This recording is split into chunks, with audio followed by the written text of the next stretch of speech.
Sir नमस्कार। Sir English grammar का ये जो टॉपिक है ना, नरेशन, मैंने सुना है कॉम्पिटिटिव एग्जाम्स के लिए ये बहुत ही ज़रूरी है। पर सच कहूँ तो मुझे इसमें हमेशा थोड़ी मुश्किल होती है। क्या आप इसे थोड़ा आसान तरीके से समझा सकते हैं? नमस्कार। अरे बिल्कुल। नरेशन, जिसे हम डायरेक्ट और इनडायरेक्ट स्पीच भी कहते हैं, ये वाकई में एक ऐसा टॉपिक है जो आपका स्कोर बना भी सकता है और बिगाड़ भी सकता है। लेकिन चिंता की कोई बात नहीं है। आज हम इसे इतने सरल तरीके से समझेंगे कि सारे डाउट्स क्लियर हो जाएंगे। हाँ सर, बिल्कुल। एसएससी, सीजीपीएससी और बैंकिंग जैसे एग्जाम्स में जब नरेशन के सवाल आते हैं ना, तो मैं कंफ्यूज हो जाती हूँ कि भाई सेड का टोल्ड कब बनेगा, दैट कहाँ लगेगा, टेंस कैसे बदलेगा। ये सब बड़ा कंफ्यूजिंग लगता है। समझ सकता हूँ। ये बहुत आम डाउट्स हैं जो लगभग हर स्टूडेंट के मन में आते हैं। पर अगर ये सवाल आपको परेशान करते हैं तो समझिए कि आज इन सभी उलझनों का हल मिलने वाला है। तो चलिए पहले आज का रोड मैप देख लेते हैं। हम शुरू करेंगे ये समझने से कि नरेशंस एग्जाम्स के लिए इतना जरूरी क्यों है।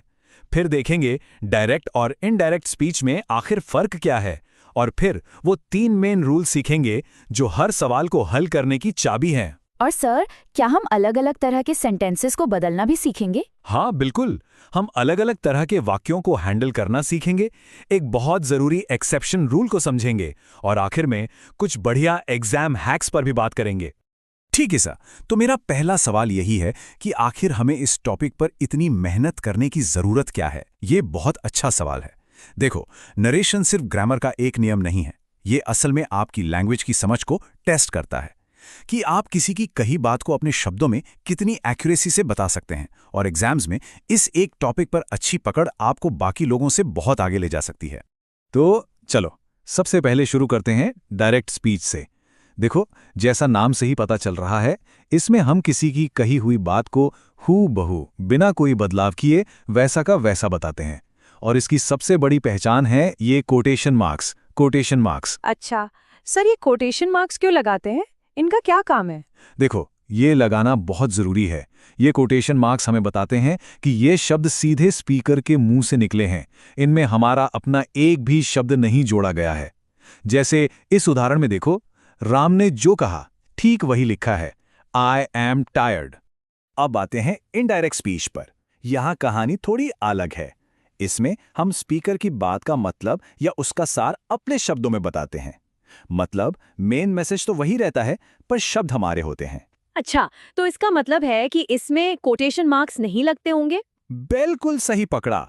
यहां कोटेशन मार्क्स हट जाते हैं और उनकी जगह दैट जैसे कनेक्टिंग वर्ड्स आ जाते हैं, जिन्हें हम कंजंक्शंस कहते हैं।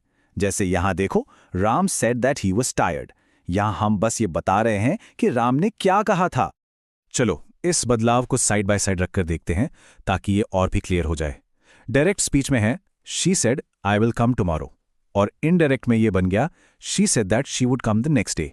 जरा देखकर बताओ यहाँ क्या क्या मेन चेंजेस हुए हैं। हाँ सर, दिख रहा है। एक तो आई का शी हो गया, फिर विल का वुड हो गया, और टुमारो की जगह द नेक्स्ट डे आ गया। बहुत बढ़िया, तुमने तीनों मेन चेंजेस को एकदम सही पहचाना है।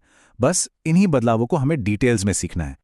तो चलिए अब हम उस टूल किट को खोलते हैं जिसकी मदद से हम किसी भी डायरेक्ट स्पीच वाले सेंटेंस को इनडायरेक्ट में चुटकियों में बदल सकते हैं। मतलब वो नियम जो नरेशन की फाउंडेशन है। बिल्कुल, यही वो 3 कोर रूल्स हैं जिन्हें समझना सबसे जरूरी है। अच्छा, तो ये स्लाइड ये समझो कि सबसे जरूरी है। देखो, पहला नियम है प्रोनाउन का बदलाव। जैसे आई है तो वो बोलने वाले यानी सब्जेक्ट के हिसाब से ही या शी में बदल जाएगा। ठीक है सर, ये तो समझ में आ गया। शाबाश। अब दूसरा, ये है टेंस बैकशिफ्ट रूल। मतलब प्रेजेंट टेंस को हम पीछे ले जाकर उसके कॉरस्पॉन्डिंग पास्ट टेंस में बदल देते हैं। जैसे प्रेजेंट कंटिन्यूस बन जाता है पास्ट कंटिन्यूअस, और विल का हो जाता है वुड। और सर वो तीसरा वाला? हाँ, तीसरा नियम है समय और जगह बताने वाले शब्दों का बदलाव। बहुत सीधा है, टुडे बन जाएगा दैट डे और नाउ बन जाएगा देन। बस। सर, अब जब हमारे पास ये रूल्स की टूल किट है, तो क्या हम ये देख सकते हैं कि एग्जाम में जो अलग अलग तरह के सेंटेंसेस आते हैं उन पे ये रूल्स कैसे अप्लाई होते हैं? बिल्कुल, अब यही करना है। हर तरह के वाक्य को बदलने का तरीका थोड़ा सा अलग है, तो चलो एक एक करके देखते हैं। सबसे पहले हैं असर्टिव सेंटेंसेस, मतलब साधारण वाक्य। ये सबसे सिंपल होते हैं। जैसे he said I am happy. बताओ, यहां हमारे 3 रूल्स में से कौन कौन से लगेंगे?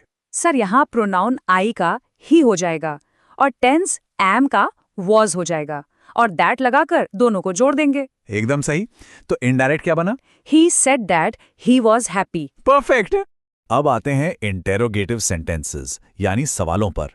यहाँ कुछ चीजें बदल जाती हैं। सबसे पहले तो सेड की जगह आस्क्ड का इस्तेमाल होता है और वाक्य को दैट से नहीं बल्कि इफ या वेदर से जोड़ते हैं। और सर, सवाल का क्या होगा? क्या वो इनडायरेक्ट में भी सवाल ही रहेगा? ये बहुत अच्छा पॉइंट है। नहीं, सवाल को एक स्टेटमेंट मतलब एक साधारण वाक्य में बदल देते हैं। इसीलिए आर यू रेडी बन जाता है इफ आई वॉज रेडी। और हाँ, क्वेश्चन मार्क भी हट जाता है। इसके बाद हैं इंपेरेटिव सेंटेंसेस। ये वो वाक्य होते हैं जिनमें कोई कमांड, रिक्वेस्ट या एडवाइस दी जाती है। यहाँ सेड को वाक्य के मूड के हिसाब से ऑर्डर्ड, रिक्वेस्टेड या एडवाइज्ड में बदल देते हैं। जैसे इस एग्जाम्पल में प्लीज हेल्प मी एक रिक्वेस्ट है, तो सेड का रिक्वेस्टेड हो जाएगा, है ना? बिल्कुल। और ऐसे वाक्यों को टू से जोड़ते हैं तो इनडायरेक्ट में ये बनेगा she requested me to help her. और आखिर में आते हैं एक्सक्लेमेटरी सेंटेंसेस, मतलब वो वाक्य जिनमें हैरानी, खुशी या दुख का भाव हो। तो सर, हुर्रा, अल्लास, वाव जैसे शब्दों का क्या करते हैं? इनको कैसे बदलते हैं? बहुत अच्छा सवाल। इन शब्दों को हटा दिया जाता है और उनकी भावना को दिखाने वाले फ्रेजेस का इस्तेमाल होता है, जैसे exclaimed with Joy, exclaimed with sorrow या एक्सक्लेम्ड विद वंडर। यहाँ हुर्रा की खुशी को एक्सक्लेम्ड विद जॉय से दिखाया गया है। सर, क्या ये टेंस बदलने वाला जो रूल है, टेंस बैकशिफ्ट रूल, ये हमेशा ही अप्लाई होता है या इसका कोई एक्सेप्शन भी है? वाह, ये एक बहुत ही जरूरी सवाल है।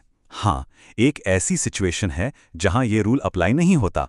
एग्जाम्स में ये कॉमन ट्रैप होता है, इसलिए इसे ध्यान से समझना बहुत जरूरी है। ये एक्सेप्शन है यूनिवर्सल ट्रूथ्स यानी सार्वभौमिक सत्य या किसी की आदत के लिए।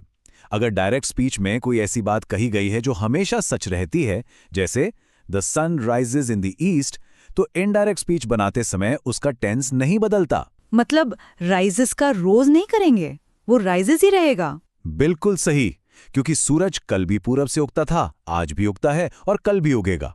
ये एक परमानेंट ट्रूथ है। चलो, अब तक हमने जो भी सीखा है उसे कुछ क्विक एग्जाम हैक्स में बदल देते हैं ताकि एग्जाम के दिन कोई भी गलती ना हो। अरे वाह, ये तो बहुत काम की चीज है। क्विक रिवीजन के लिए ये बेस्ट रहेगा। शिक्षक, इन पॉइंट्स को दिमाग में बिठा लो। डायरेक्ट स्पीच में हमेशा कोटेशन मार्क्स होंगे। और प्रोनाउन का बदलना सबसे जरूरी है, इसे तो कभी नहीं भूलना। सही कहा। यूनिवर्सल ट्रूथ को छोड़कर टेंस बैकशिफ्ट रूल हमेशा लगाना है। रिपोर्टिंग व वाक्य के टाइप के हिसाब से बदलेगा। और लास्ट में इनडायरेक्ट स्पीच में दैट, इफ या वेदर जैसे कनेक्टर्स का सही यूज करना है। बहुत अच्छे, तुमने सारे मेन पॉइंट्स रिवाइज कर लिए। थियरी तो बहुत हो गई, अब जो कुछ भी सीखा है उसे एक प्रैक्टिस क्वेश्चन पर अप्लाई करके देखते हैं। रेडी हो? जी सर, बिल्कुल तैयार हूँ। तो हमारे पास सेंटेंस है, Ram said I am going to school. चलो इसे स्टेप बाय स्टेप बदलते हैं। पहला स्टेप क्या होगा? स्टेप 1 होगा प्रोनाउन चेंज। आई यहां राम के लिए है तो वो ही बन जाएगा। बहुत बढ़िया।